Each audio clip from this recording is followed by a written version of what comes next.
Hi, இன்றைக்கி நம்ம trending சமையல் சேனலில் ரொம்ப டேஸ்டான சூப்பரான இருக்கும் பரங்கிக்காய் பஜ்ஜி தோசை செஞ்சால் காட்ட போகிறோம். குழந்தைகள் முதல் பெரியவர்கள் வரை எல்லாருக்கும் பிடிக்கும் இந்த ரெசிபி. சாப்பிட்டவுடன் சுவையிலே அடிமையாகிடுவீங்க. இதை எப்படி சிம்பிளாக ஹெல்த்தியாக இன்னும் சுவையாக பண்ணலாம்னு வீடியோவில் பார்க்கலாம்.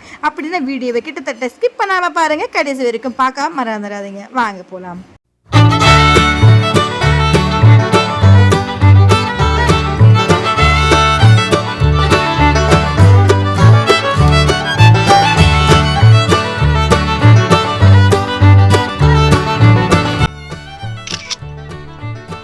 ட்ரெண்டிங் சமையல் சேனலில் நம்ம என்ன பார்க்க போகிறோம் அப்படின்னா பரங்கிக்காய் பஜ்ஜி தாங்க பார்க்க போகிறோம். ஸோ எல்லாருமே கத்திரிக்காய் பஜ்ஜி தான் பார்த்துருப்பீங்க. பட் பரங்கிக்காயில் ஒரு வித்தியாசமான முறையில் நம்ம பஜ்ஜி செய்ய போகிறோம். மார்னிங் டிஃபனாகவும் எடுத்துக்கலாம், நைட் டின்னராகவும் எடுத்துக்கலாம். இது சாதத்தோடையே சாப்பிட்லாம், இல்லை நீங்கள் தோசை இட்லி கூட சாப்பிட்லாம். பட் தோசை கூட சாப்பிட்டா வேறு லெவலில் இருக்குது காம்பினேஷனு. இப்போ இதுக்கு பார்த்தீங்கன்னா நான் ஒரு ஃப்ரெஷ்ஷான ஒரு பரங்கிக்காய் எடுத்திருக்கேன். இதில் vitamin C and anti accident நிறையா இருக்குது. கண் பார்வைக்கு ரொம்பவே நல்லதுங்க. பசங்கள்லேருந்து பெரியவங்க வரைக்கும் ரொம்பவே ஹெல்த்துக்கு நல்லது. ஸோ இதுக்கு என்னென்ன பொருட்கள் தேவை அண்ட் எப்படி செய்யறதுன்னு சொல்லிட்டு நம்ம இந்த வீடியோக்குள்ளே போகலாமா? வாங்க போகலாம். பரங்கிக்காயை நம்ம ஸ்லைஸாக கட் பண்ணிட்டோம். ஒரு பவுலில் பார்த்தீங்கன்னா நல்லா ஸ்லைஸாக கட் பண்ணி வாஷ் பண்ணி வச்சிட்டோம். பொருட்கள் பார்த்துக்கலாங்க. ஸோ நான் இன்றைக்கி பார்த்தீங்கன்னா பொடியை நறுக்கின 2 தக்காளி நான் எடுத்து வச்சுருக்கேன். சப்போஸ் உங்கள்கிட்ட பெருசாக இருந்துச்சுன்னா தக்காளி நீங்கள் 1 எடுத்துக்கலாம். ஸோ தேவையான அளவுக்கு கறி லீவ்ஸ் வாஷ் பண்ணி எடுத்து வச்சுருக்கேன். கொரியண்டர் லீவ்ஸ் எடுத்து வச்சுருக்கேன். அண்ட் பொடியை நறுக்குன்னா பார்த்தீங்கன்னா நான் சின்ன வெங்காயம் ஆட் பண்ணியிருக்கேன், ஒரு கைப்பொடி. அதை நீங்கள் ஸ்லைஸ் சின்ன சின்னதாக கட் பண்ணி வச்சுக்கோங்க. ஸோ இன்றைக்கி நம்ம இந்த பரங்கிக்காய் பஜ்ஜியில் நம்ம மிளகாய்த்தூள் ஆட் பண்ண போகிறது இல்லைங்க. இது ஃபுல்லாகவே முழுக்க நம்ம பச்சை மிளகாய் தாங்க செய்ய போகிறோம். ஸோ உங்கள் காரத்துக்கு ஆட் பண்ணி இன்றைக்கி பச்சை மிளகாய் எடுத்து வச்சுக்கோங்க அந்த பரங்கிக்காய் பஜ்ஜிக்கு. இப்போ நம்ம எல்லாமே எடுத்துக்கிட்டோம். இப்போ நம்ம செய்ய ஆரம்பிச்சிடலாங்க. இப்போ ஒரு அகலமான பேன் எடுத்துக்கோங்க. ஸோ தேவையான அளவுக்கு நம்ம ஆயில் ஆட் பண்ணிக்கலாங்க. ஸோ எண்ணெய் நல்லா ஹீட் ஆகிடுச்சு. இந்த நேரத்தில் நம்ம கடுகை 1 டீஸ்பூன் ஆட் பண்ணிக்கலாங்க. ஸோ கடுகு நல்லா பொரிஞ்சு மேலே வரணும், அதனுடைய கலர்லாம் சேஞ்ச் ஆகணும். பார்த்தாவே தெரியுதுங்களா? இப்போ பாருங்கள் நல்லா சூடாகுது. இப்போ கடுகு நல்லா பொரிஞ்சிச்சு. கடுகு போட்டு 2 நிமிஷத்துல அடுத்து நம்ம ஆட் பண்ண போகிறது சின்ன வெங்காயங்க. ஸோ இந்த பொடி நறுக்கின வெங்காயம் நம்ம ஆட் பண்ணால் நல்லாயிருக்கும் டேஸ்ட்டு. ஸோ அடுத்து நம்ம ஆட் பண்ண போகிறது வாஷ் பண்ணி வச்சு கறி லீவ்ஸ் ஆட் பண்ணிக்கலாங்க. அடுத்து நம்ம பச்சை மிளகாய் கட் பண்ணி வச்சுருக்கோம்ல, அதை நம்ம ஆட் பண்ணிக்கலாம். இப்போ பொன்னிறமாக அப்படியே வதவிட்டே இருங்க. நிறம் நல்லா சேஞ்ச் ஆகணும், நல்லா ப்ரௌனிஷ் ஆகணும். அந்த வெங்காயத்தோடைய இந்த பச்சை மிளகாவும் நல்லா வறுப்பாடணுங்க இந்த ஆயிலே. அப்படியே ஒரு 5 நிமிஷத்துக்கு அப்படியே ஃப்ரை பண்ணிகிட்டே இருங்க தீயாமல். இது வதவுறதுக்கு தேவையான அளவுக்கு நம்ம கல்லுப்பு ஆட் பண்ணிக்கலாங்க. இப்போ வதவிட்டே இருங்க. நம்ம கல்லு இப்போ எதுக்காக ஆட் பண்ணுறோம் அப்படின்னா, இந்த வெங்காயம் இந்த பச்சை மிளகாய் நல்லா எண்ணெயில் வதவணும். இப்போ கல்லுப்பு எல்லாமே ஆட் பண்ணிட்டோம். நம்ம கல்லுப்பு மோஸ்ட்லி ஆட் பண்ணுற ரீசன் என்னன்னா, சீக்கிரமாக உங்களுக்கு ஃப்ரை ஆகிடும் எண்ணெயில் அந்த வெங்காயம் எல்லாம் ஆட் பண்ணும்போது. ஸோ அதனால தான் நம்ம கல்லுப்பு ஆட் பண்ணுறோம். பச்சை மிளகாவுடைய கலரும் நல்லா சேஞ்ச் ஆயிடுச்சு, நல்லா ஒயிட்டாக. அண்ட் வெங்காயம் நல்லா ரோஸ்ட் ஆகிடுச்சு, நல்லா ப்ரௌனிஷாக. ஸோ இந்த நேரத்தில் நம்ம பொடியின இருக்குன தக்காளி நம்ம ஆட் பண்ணிக்கலாங்க. இப்போ நல்லா அடுப்பான மீடியம் ஃப்ளேமில் வச்சு ஃப்ரை பண்ணிகிட்டே இருங்க. வெங்காயமும் பார்த்தீங்கன்னா நல்லா ஃப்ரை ஆகணும், நல்லா வதவணும், கண்ணுக்கு தெரியாத அளவுக்கு நல்லா ஃப்ரை ஆகணுங்க. அப்படியே அந்த ஸ்கின்லாம் தக்காளியோடையது அப்படியே சுருங்கி போயிடணும். நீங்கள் அடுத்து என்ன ஆட் பண்ணலாம்னு சொல்லிட்டு நான் காட்டுறேன் உங்ககிட்ட. நல்லா அப்சர்வ் பண்ணுங்க என்னோடய வீடியோவை. தக்காளியோட ஸ்கின்னெல்லாம் நல்லா ரிமூவ் ஆகிட்டு நல்லா ஒரு திக்னஸ் டெக்ஸ்டரில் வந்துச்சு. ஸோ உங்களுக்கு பார்த்தாவே தெரியுதுங்களா?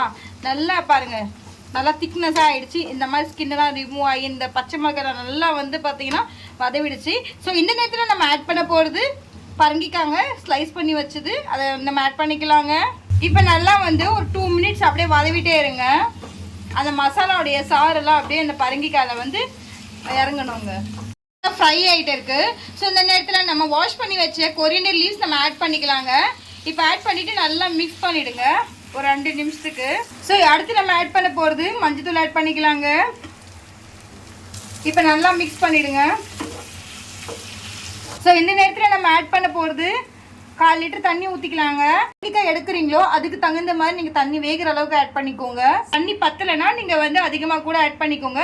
பட் வேகணுங்க, நல்லா வேகிற அளவுக்கு நீங்கள் தண்ணி ஊற்றிக்கோங்க.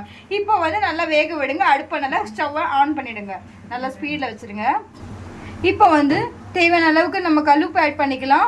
ஸோ ஆல்ரெடியே நம்ம வெங்காயம் வதவுறதுக்கு நம்ம உப்பு ஆட் பண்ணியிருந்தோம். ஸோ உங்களுக்கு தகுந்த மாதிரி நீங்கள் கூடிய குறைச்சி நீங்கள் உப்பு ஆட் பண்ணிக்கோங்க. இங்கே நல்லா வந்து கொலையாக நல்லா வெந்துருச்சு பாருங்கள். ஸோ இந்த மாதிரி வந்து நல்லா வேகணும். ஏன்னா நம்ம இன்றைக்கி வந்து நம்ம கடையை தாங்க போகிறோம். ஸோ அதனால் வந்து நம்ம கத்திரிக்காய் எப்படி வந்து ஸ்கின்லாம் ரிமூவ் ஆகி நல்லா இந்த மாதிரி கிரேவி டெக்ஸ்டரில் வருது, அந்த மாதிரி தான் இதுவுமே நம்ம வேக வைக்கணும். ஸோ உங்களுக்கு தண்ணி சப்போஸ் பத்தலை அப்படின்னா கூட நீங்கள் வந்து தண்ணி அதிகமாக ஆட் பண்ணிக்கலாம். ஸோ இதுக்கு இவ்வளோ தான் ஆட் பண்ணணும் அப்படின்னு கிடையாது. நீங்கள் வந்து வேகிற அளவுக்கு தண்ணி ஊற்றிக்கிட்டா போடுதும். இப்போ நல்லா வெந்துருச்சுங்க. இப்போ நம்ம ஸ்டவ்வை நல்லா ஆஃப் பண்ணிடலாம்.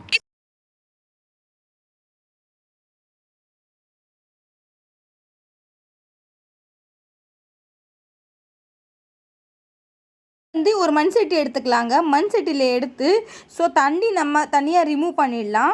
அண்ட் தண்ணி ஒரு பவுலில் நம்ம ட்ரான்ஸ்ஃபர் பண்ணிவிட்டு இப்போ நல்லா நம்ம வந்து மேஷாக கரைஞ்சிடலாங்க.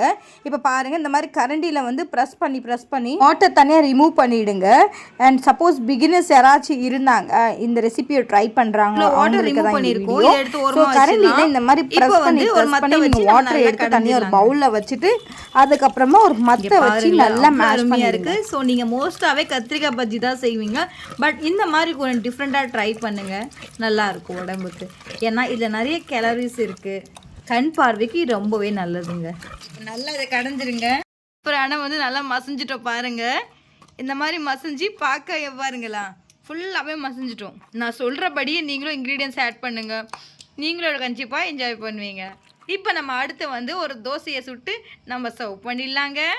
சூடான தோசையோட இப்படி சுவையாக ஹெல்த்தியாக இருக்கும் அருமையான பரங்கிக்காய் பஜ்ஜி ரெடி ஆயிடுச்சு பாருங்கள். நீங்கள் நிறைய விதமான பஜ்ஜி பார்த்துருப்பீங்க, லைக் தக்காளி பஜ்ஜி பார்த்துருப்பீங்க, கத்திரிக்காய் பஜ்ஜி பார்த்துருப்பீங்க. பட் இது ஒரு புதுவிதமான ஒரு பரங்கிக்காய் பஜ்ஜிங்க. கண்டிப்பாக இந்த ரெசிபியை ட்ரை பண்ணுங்க, நீங்களும் என்ஜாய் பண்ணுவீங்க. ஃபுல்லாக பாருங்கள், ஸ்கிப் பண்ணாமல். அப்போ தான் நான் என்னென்ன இன்க்ரீடியன்ஸ் ஆட் பண்ணியிருக்கேன்னு சொல்லிட்டு உங்களுக்கு தெரியும். இப்போ நான் உங்கள் முன்னாடி டேஸ்ட் பண்ணி காட்டுறேன் பாருங்கள். நீங்களே அவ்வளோ முருகலான தோசைங்க, வீட்டில் அரைச்ச மாவு தான். மாவு பாருங்கள் சூப்பராக முருகை இருக்குது. இப்போ பாருங்கள், நான் தொட்டு சாப்பிட போகிறேன். பாருங்கள் சாப்பிட போகிறேங்க. இப்போது வேற லெவல், சொல்ல வார்த்தை இல்லைங்க. என்னுடைய வீடியோ பிடிச்சிருந்தா லைக் பண்ணுங்கள், ஷேர் பண்ணுங்கள், சப்ஸ்கிரைப் பண்ணுங்கள். மறக்காம என்னுடைய ட்ரெண்டிங் சமையலுக்கு ஆல் இன் ஆப்ஷனை கிளிக் பண்ண மறந்துடாதீங்க. அப்போ தான் நான் போடுற வீடியோஸ் உங்களுக்கு உடனே வரும். என்னுடைய வீடியோவை முழுசாக பார்த்ததுக்கு ரொம்ப ரொம்ப நன்றி. இதே மாதிரி அருமையான சூப்பரான டிஷ்ஷை சந்திக்கும் வரை இப்போ உங்களோட அருமை வீடியோ பெறுவது take care, love you, see you, bye tomorrow, happy weekend.